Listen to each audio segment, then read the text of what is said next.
Oke, saya ulang lagi bahwa makul yang kita akan pelajari atau materi yang kita akan pelajari adalah sejarah lahirnya Nahdlatul Ulama dan basis sosial warga Nahdlatul Ulama. Kenapa materi ini kita angkat? Karena memang eh, Nahdlatul Ulama itu sendiri bukan satu organisasi yang lahir begitu saja, melainkan Nahdlatul Ulama lahir karena punya alasan begitu ya. Alasan lahirnya Nahdlatul Ulama tentunya nanti akan kita bahas di sini dan kemudian ciri khas daripada warga Nahdlatul Ulama ini bagaimana dan basis Nahdlatul Ulama atau warga Nahdlatul Ulama ini di mana saja. Nah, sebagaimana kita ketahui bersama di beberapa literatur buku, setidaknya saya sudah punya buku ini ya, ada sekitar 4 buku, kemudian beberapa jurnal mendukung saya berkaitan tentang materi ini. Bahwa latar belakang keagamaan warga Nahdlatul Ulama itu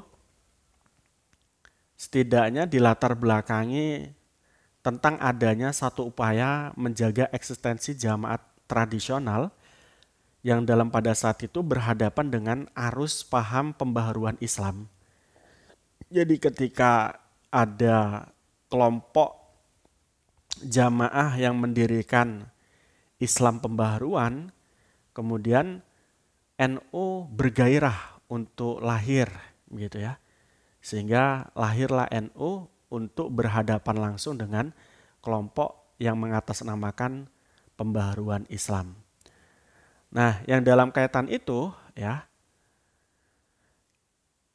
telah terbentuk sebelum NU terbentuk telah terbentuk lembaga pembaharuan Islam ini yang disebut dengan Al-Irsyad dan Muhammadiyah.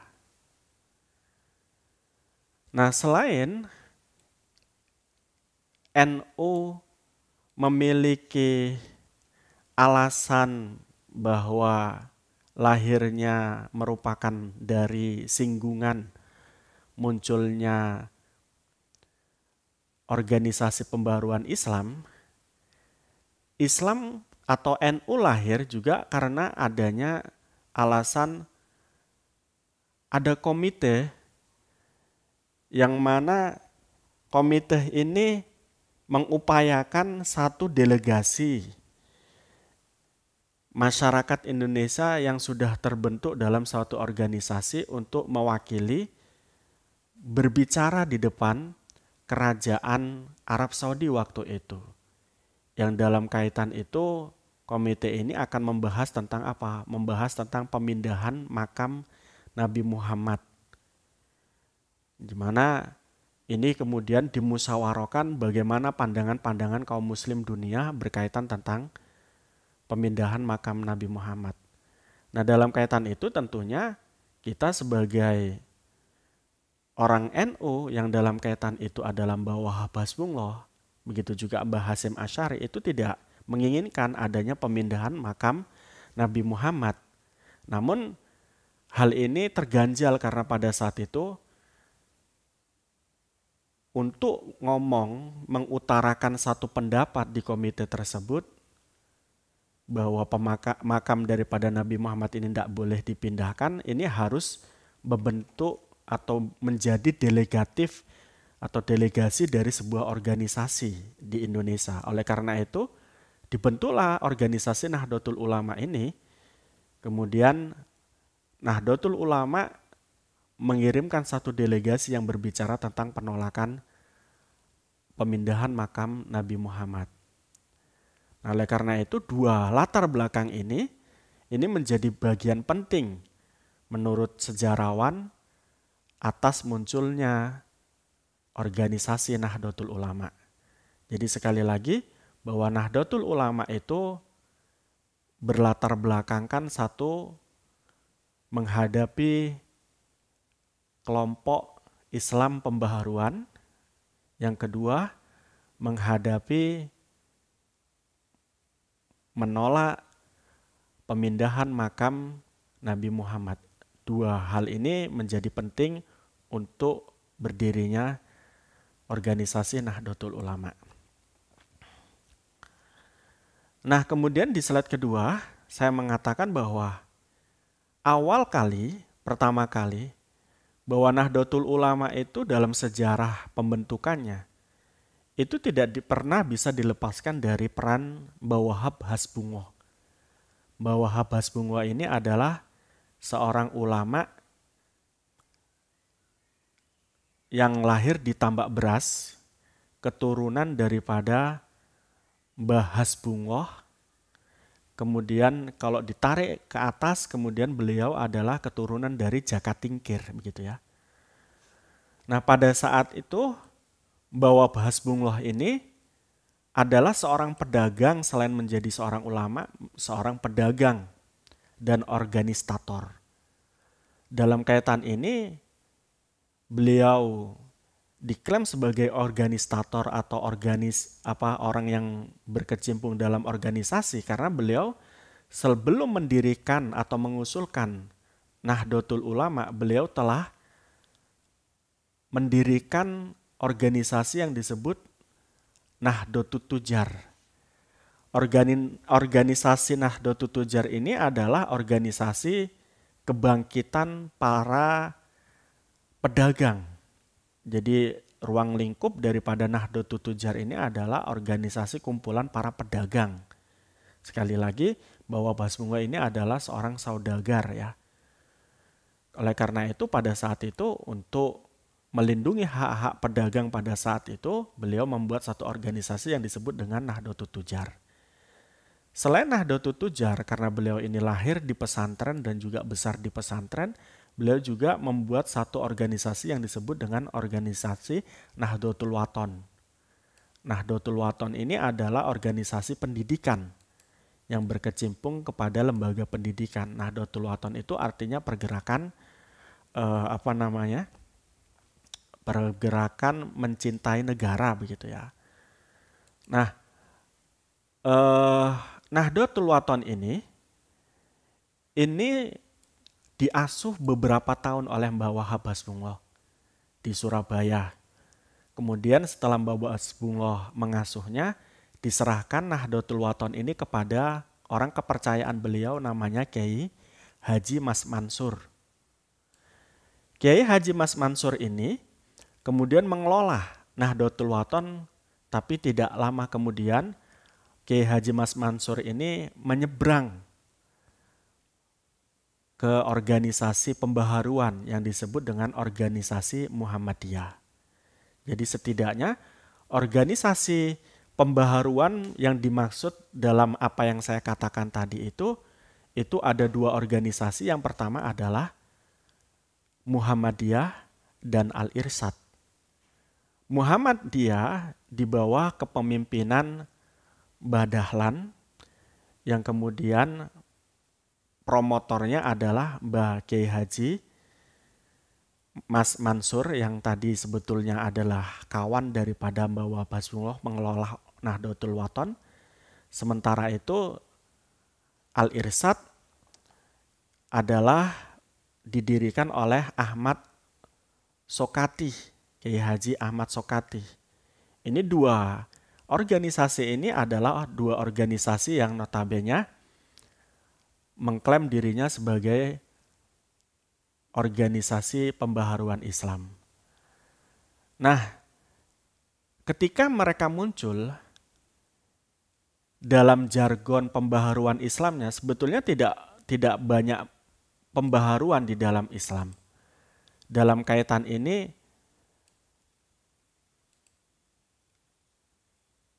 tema-tema yang beliau inginkan dalam pembaharuan Islam itu sangat terbatas. Sebagaimana dituliskan di dalam Andre Violet, NU Vis I Vis itu mengatakan bahwa pembaharuan yang mereka inginkan adalah pendidikan dan Islam tanpa madhab. Ini harapan mereka begitu. Nah, namun kemudian untuk merespon adanya Islam pembaharuan ini, kemudian Mbah Wahab Hasbungloh membentuklah. Tadi saya sudah katakan bahwa dasar daripada munculnya Nahdlatul Ulama adalah merespon daripada Islam pembaharuan. Nah, dibentuklah sebuah organisasi. Yang organisasi tersebut disebut dengan apa? Disebut dengan Nahdlatul Ulama, ya. Disebut dengan Nahdlatul Ulama. Nah, Nahdlatul Ulama ini berpegang teguh kepada tetap bermadhab dalam beragama. Namun kemudian Nahdlatul Ulama ini mengakui bahwa harus ada pembaharuan di dalam bidang pendidikan. Jadi di lain sisi Nahdlatul Ulama merespon Muhammadiyah dan Al-Irsyad ini menerima, tapi di lain sisi menolak. Menerima karena Nahdlatul Ulama mengakui harus adanya perubahan dalam bidang pendidikan, namun menolak karena dalam beragama harus bermadhab. Nah, kemudian hal-hal yang berkaitan tentang berkaitan bahwa Mbah Mansur ini sudah pindah dari kawannya Mbah Wahab menuju Muhammadiyah. Pada saat itu kemudian Mbah Wahab membuat satu organisasi lagi. Jadi selain membuat organisasi Nahdlatul Tujar, Nahdlatul Wathon, beliau juga kemudian membuat sebuah organisasi Subhanul Wathon, pemuda yang cinta terhadap tanah air. Yang dimaksud pada saat itu adalah pemuda yang cinta tanah air ini adalah satu diskursus atau satu kelompok yang mendiskusikan tentang kursus-kursus keguruan yang berkaitan tentang Ahlus Sunnah wal Jamaah Nahdiyah pada saat itu. Jadi Subhanul Wathon ini adalah kumpulan guru-guru yang ada di Nahdlatul Wathon yang mereka dikursusi untuk menjadi guru yang betul-betul memegang Ahlus Sunnah wal Jamaah Nahdiyah. Nah, oleh karena itu pada saat itu 65 orang itu mengikuti kursus guru pada organisasi Subhanul Wathon ini. Dan setiap bulannya mereka melakukan diskusi untuk membentengi pergerakan-pergerakan yang dilakukan oleh Muhammadiyah Al-Irsyad pada saat itu. Nah, awal munculnya Nahdlatul Ulama kalau kita lihat itu adalah didasari dari dua alasan tadi, di mana puncak daripada usulan munculnya Nahdlatul Ulama atau lembaga Nahdlatul Ulama ini dipelopori oleh Mbah Wahab Hasbullah yang pada saat itu melihat betapa sadisnya tuduhan-tuduhan orang-orang kepada orang-orang yang memegang tradisi dalam kaitan ini, orang-orang Nahdiyin yang dianggap sebagai orang kafir, sebagai orang yang tidak beragama Islam pada saat komite atau perkumpulan ulama di Cirebon. Nah, sehingga pada saat itu karena Mbah Wahab dan kelompok-kelompok tradisional itu menganggap atau merasa bahwa dirinya dituduh kafir, maka kemudian mantapnya pendirian Nahdlatul Ulama ini dilakukan di Cirebon. Pada saat itu diusulkan oleh Mbah Wahab Hasbullah kepada Mbah Hasim bahwa kita harus membuat satu organisasi Islam yang masih memegang budaya dan tradisional Indonesia. Jadi puncak daripada munculnya gagasan mendirikan Nahdlatul Ulama itu adalah di Cirebon tahun 1922. Nah, latar belakang politik tanpa bisa nafikan bahwa dalam organisasi Nahdlatul Ulama ini juga ada latar belakang politiknya, di mana pada saat itu bahwa Habsburg dan pendiri NU itu melihat penjajahan ini sudah sangat lama di Indonesia. Kolonial ini harus diusir dari Indonesia. Oleh karena itu, terbentuknya Nahdlatul Ulama memiliki peran terkhusus tersendiri untuk kemerdekaan di Indonesia. Hal itu nampak jelas dengan adanya beberapa upaya-upaya Mbah Hasyim Asy'ari pada saat penjajahan Jepang, di mana Mbah Hasyim Asy'ari itu waktu itu memiliki peran penting untuk menyuarakan kemerdekaan. Nah, kemudian setelah kemerdekaan, suara-suara Mbah Hasyim Asy'ari ini dilanjutkan kepada Mbah Wahid Hasyim.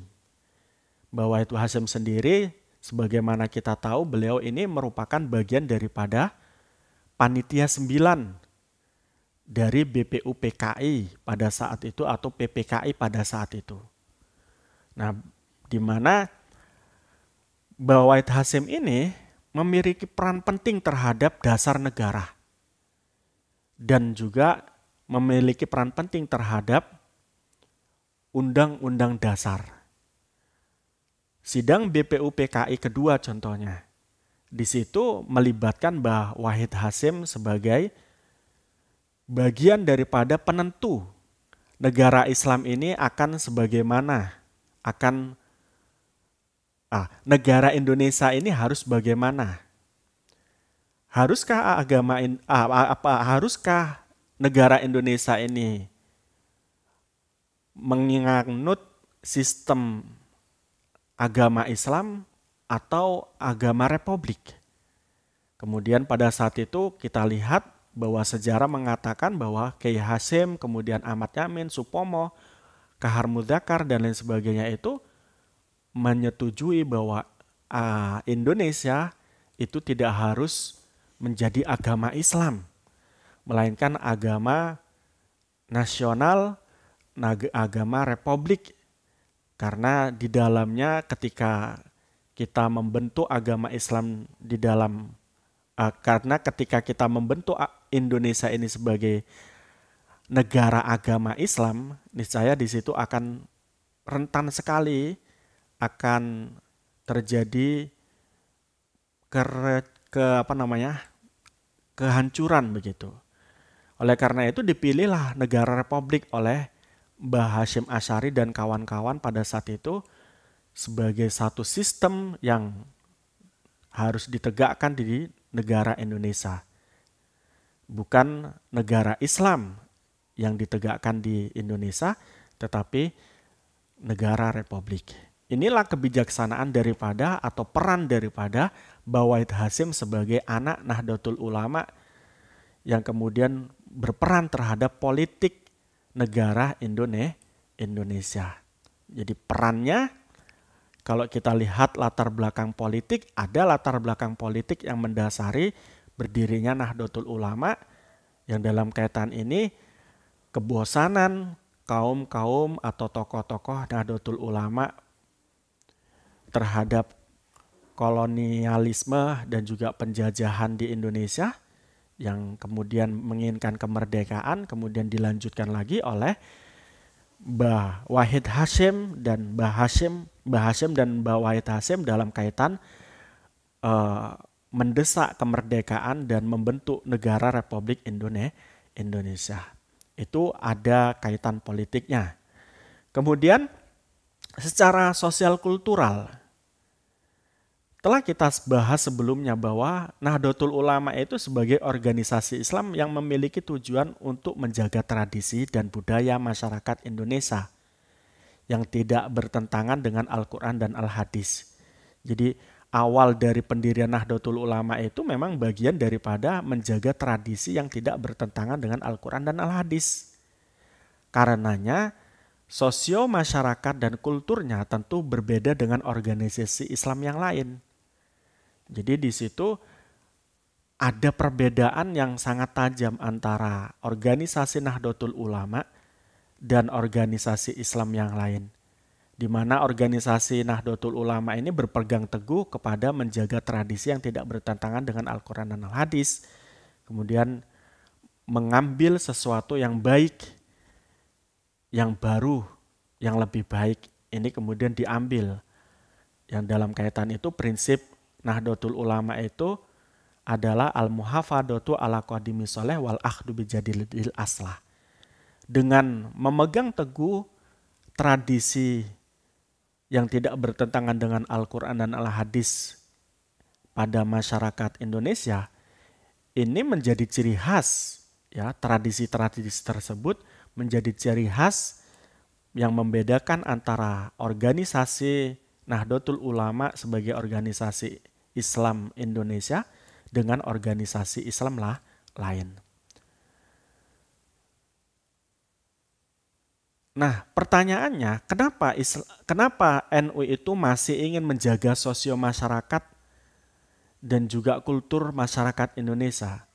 Hal ini tidak lain dan tidak bukan karena sesungguhnya Islam sendiri menjaga kultur dan budaya baik yang tidak bertentangan dengan Al-Quran dan Al-Hadis yang berlaku di masyarakat. Jadi ada alasan kenapa Nahdlatul Ulama itu sampai sekarang masih menjaga tradisi, karena Islam sendiri sejak lahirnya itu sudah menjaga tradisi. Dalam kaitan ini sering saya katakan bahwa dalam hal syariat merespon budaya atau kultur jahiliyah itu setidaknya ada 3 respon, 3 ketetapan. Yang pertama adalah menetapkannya sebagai syariat atau talzam atau luzum. Yang kedua adalah takhyir atau merubah. Yang ketiga adalah tahrim atau mengharamkan. Yang sebagaimana kita katakan, yang sebagaimana kita ketahui bahwa syariat itu luzum atau menetapkan budaya jahiliyah menjadi syariat itu banyak sekali. Contohnya, begitu juga yang tahyir. Yang tahyir contohnya tawaf. Tawaf itu sudah dilakukan oleh orang jahiliyah sebelum Islam datang. Kemudian Islam datang menjadikan tawaf itu menjadikan bagian daripada syariat Islam dalam haji yang kemudian berbeda dengan tawaf yang dilakukan oleh orang jahiliyah pada saat itu.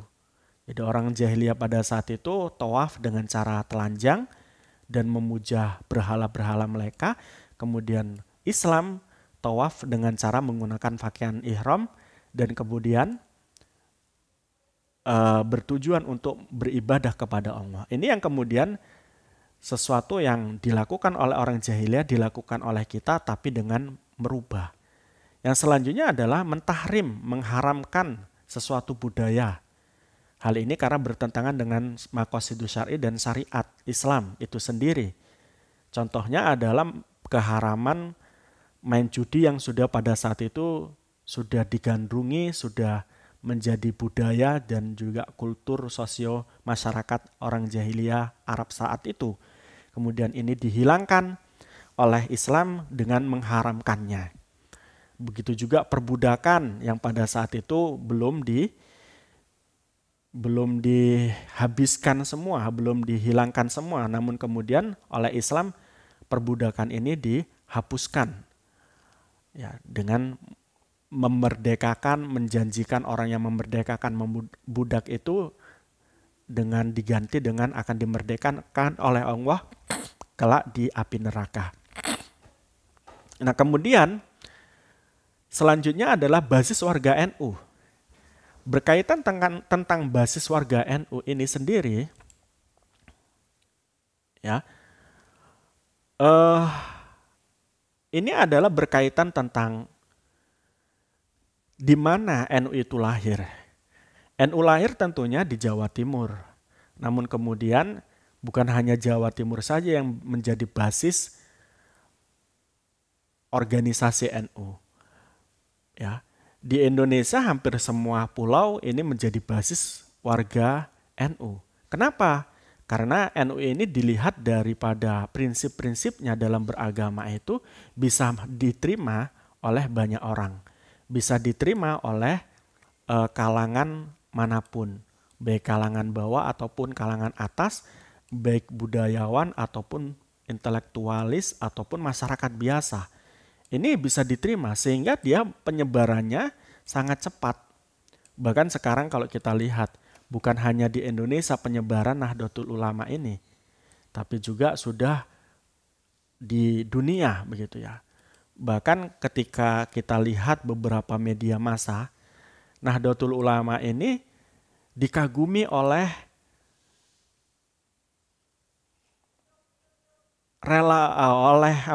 pegiat-pegiat kemanusiaan, di mana pegiat-pegiat kemanusiaan ini melihat Islam NU ini berbeda dengan Islam yang lain. Islam NU mengajarkan tentang toleransi. Islam NU mengajarkan tentang tawazun. Islam NU mengajarkan tentang amar ma'ruf nahi mungkar yang tidak radikal. Yang ini kemudian merubah wajah Islam sebelumnya yang diklaim sebagai bahwa Islam itu agama teroris, Islam itu agama radikal dan agama yang mengajarkan tentang peperangan. Tapi ketika mereka melihat NU, mereka mengatakan, oh Islam itu semacam ini toh. Itu begitu. Sehingga NU ini bisa diterima di mana saja. Tapi sekali lagi basis daripada NU ini adalah di Jawa gitu ya. Kenapa di Jawa? Karena di Jawa itu awal dilahirkannya ya Islam yang memegang tradisi. Di mana Islam yang memegang tradisi itu yang saya maksud adalah diajarkan oleh para wali songo.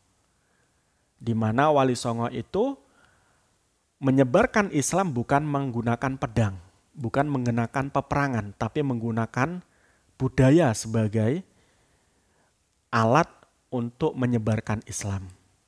Nah, oleh karena itu, kita bisa lihat Islam yang notabene pada saat itu agama minoris di Indonesia. Karena sebelum Islam kita tahu bahwa agama nenek moyang Indonesia ini adalah ateisme, dinamisme, Hindu, Buddha, dan juga Kristen.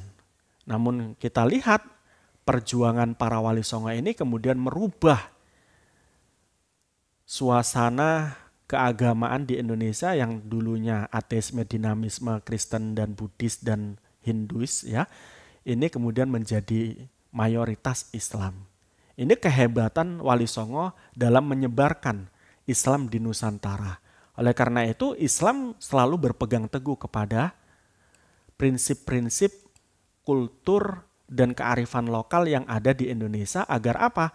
Agar ini dijadikan satu acuan bagaimana sih cara menyebarkan Islam yang baik itu.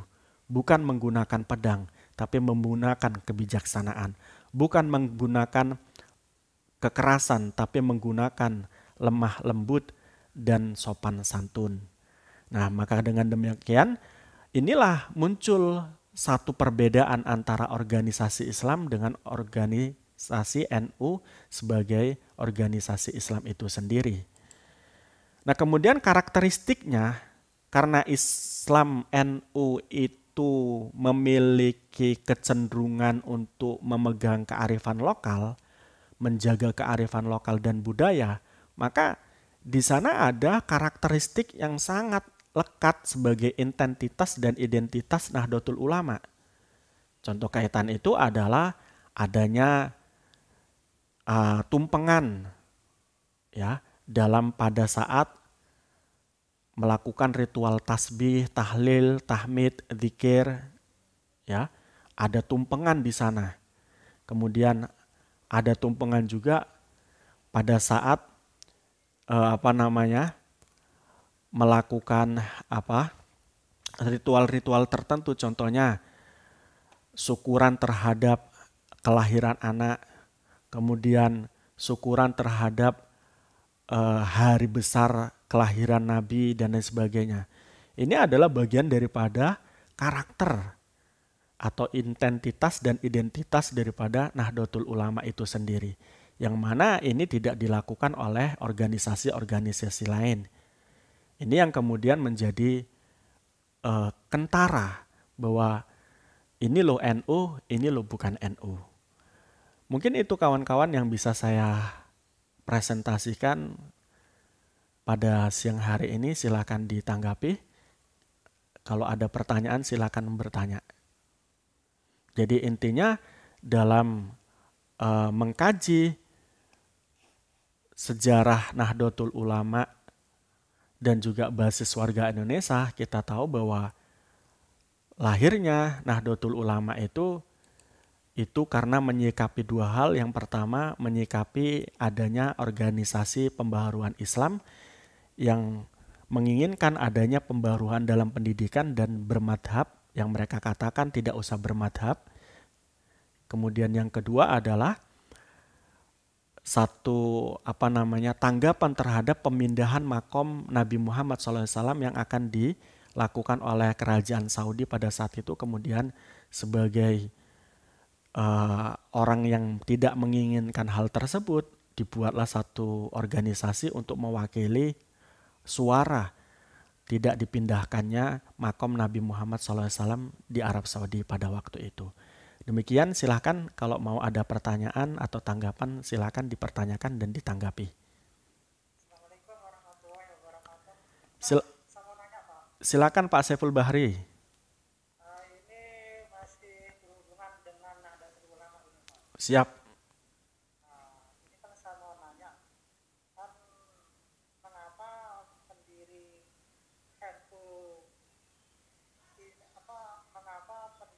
NU itu dikenal 3 orang pendirinya, Pak? Iya. Enggak satu aja 3 orangnya.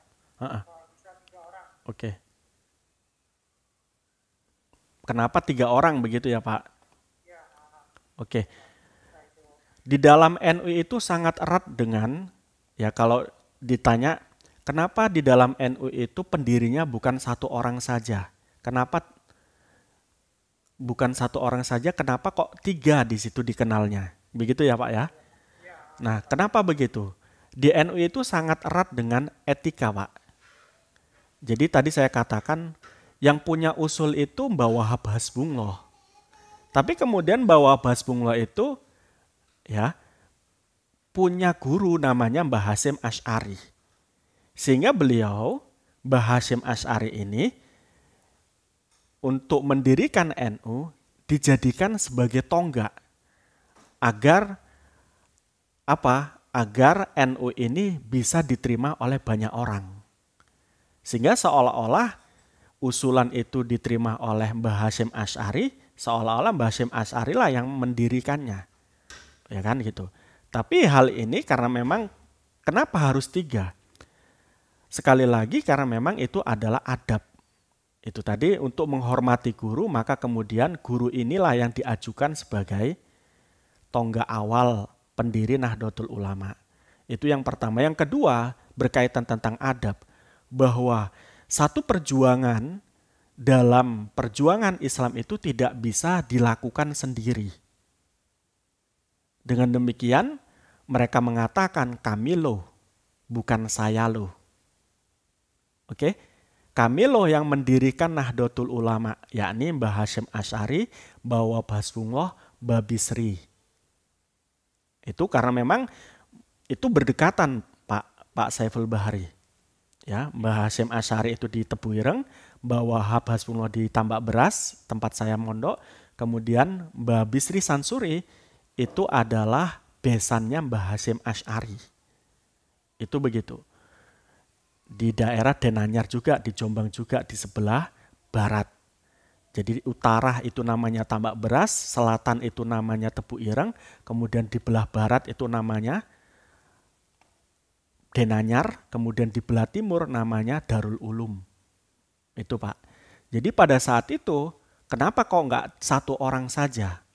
Sekali lagi, Mbah Wahab itu bukan orang yang egois, beliau punya adab, begitu juga Mbah Hasyim Asy'ari juga tidak mengatakan keakuannya untuk mendirikan Nahdlatul Ulama. Mungkin begitu Pak tanggapan saya. Bukan jawaban ya, tanggapan. Perkiraan saya begitu. Silahkan yang lain.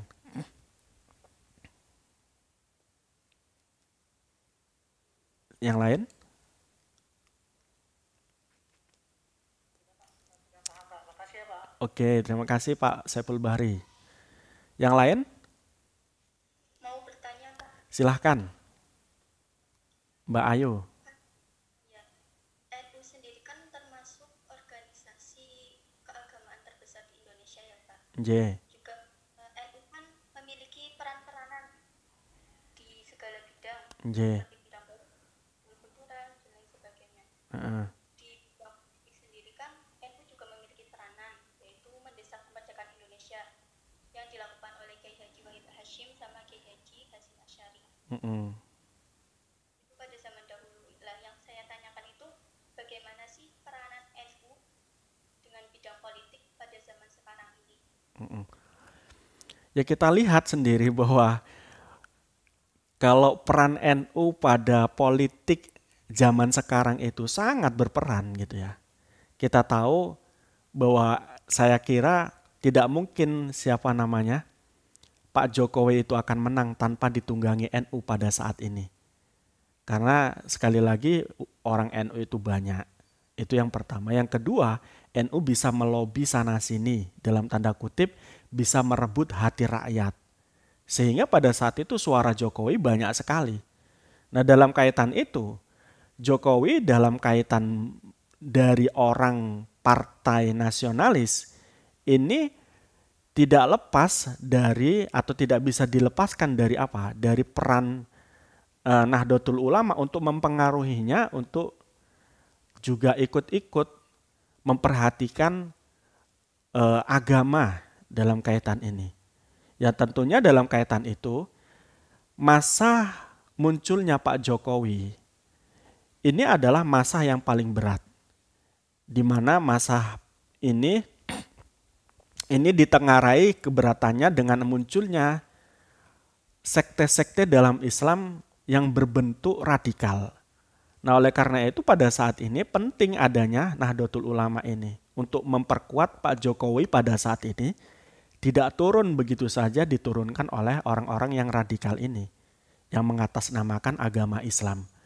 Nah, penting sekali adanya NU. Kalau tidak ada NU di dalam tubuh pemerintahan Jokowi, maka niscaya akan mudah sekali. Jokowi ini akan dibuat amburadul sebagaimana Presiden Soeharto dulu oleh kelompok-kelompok tertentu ini yang tidak sepaham dengan Jokowi. Oleh karena itu secara secara keamanan negara Republik Indonesia, NU punya peran dengan bansernya, NU punya peran dengan dialognya. Secara ekonomi, NU punya peran ya dalam hal mengatur ekonomi dalam kaitan pertanian dan juga kerja dalam kaitan itu. Oleh karena itu perannya banyak sekali NU pada era zaman sekarang ini. Selain dia berperan terhadap keamanan negara Indonesia yang notabene sangat rentan terhadap satu pergolakan perpecahan, dia juga berperan dalam bidang ekonomi dan dialog-dialog yang kemudian Indonesia dipercaya sebagai satu negara yang dipandang baik oleh negara lain. Itu begitu. Jadi investor-investor itu dengan adanya NU ya tidak menganggap bahwa negara Indonesia ini negara teroris, sehingga investor itu datang di Indonesia karena sekali lagi ada NU, maka aman-aman saja gitu. Gitu Mbak Ayu. Berarti NU itu punya peranan besar ya? Sangat besar. Contohnya kemarin itu kita punya dialog ya, kita berdialog dengan orang Yahudi yang dalam kaitan ini menggempur Israel itu menggempur Palestina waktu itu kan gitu. Jadi kita ke sana itu bukan mengawani atau bukan bukan anteknya Israel, tapi melakukan dialog. Kalau tidak dilakukan dialog kan otomatis kita akan susah menghentikan mereka. Sementara kita tidak punya kekuasaan untuk itu. Kita tidak punya kewenangan untuk mengikut campuri persengketaan itu. Nah, itu bagian daripada itu. Dulu dulu ketika Gus Dur masih ada apalagi kan gitu. Jadi agama Islam itu pada saat itu ketika Mbah Hasyim Muzadi masih masih ada waktu itu, kemudian Gus Dur masih ada, itu kan munculnya Al-Qaeda dan lain sebagainya itu sangat brutal. Nah, pada saat itu Islam itu dipandang sebelah mata. Dan dengan adanya upaya dialog yang dilakukan oleh Mbah Hasyim Muzadi dan Gus Dur pada saat itu, Islam ini dianggap baik kan gitu, dianggap baik oleh negara Eropa dan lain sebagainya. Begitu, Mbak Ayu. Terima kasih Pak penjelasan. Oke, yang lain mungkin?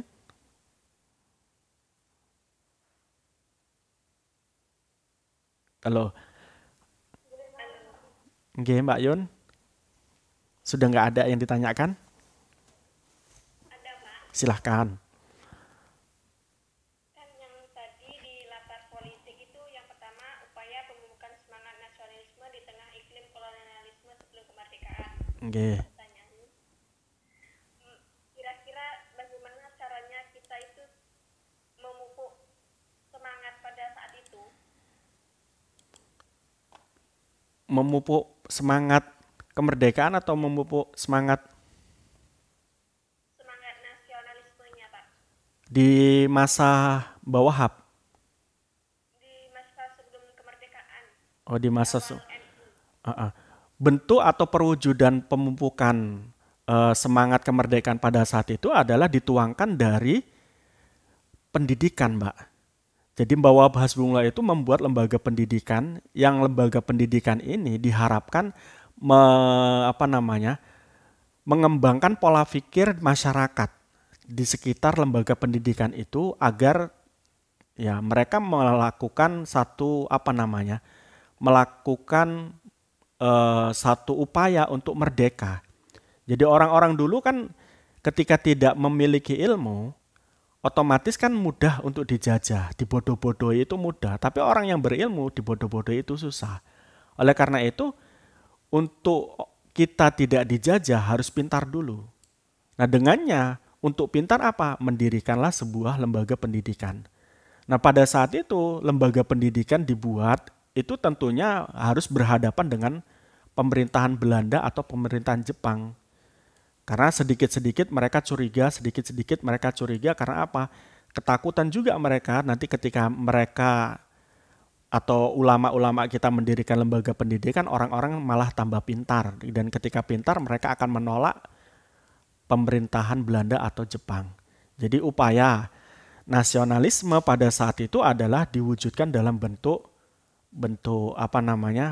pendidikan dan juga bentuk perlawanan kepada Belanda yang notabene adanya sebuah resolusi jihad di zaman setelah kemerdekaan dan sebelumnya.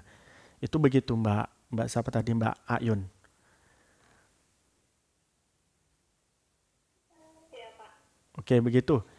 Demikian kawan-kawan ya. Saya rada pegel ini. Ada lagi? Oke, nggak ada. Oke, dibuka dulu dong ininya, biar saya screenshot dulu bentar.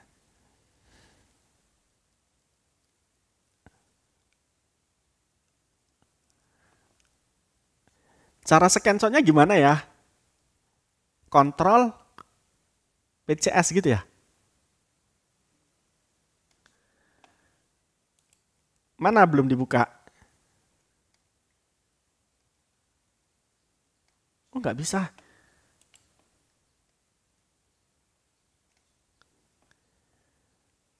Loh, nggak bisa Mbak. Gimana sih caranya? itu di screen namanya aja atau gimana Pak? Oh, dikontrol atau apa?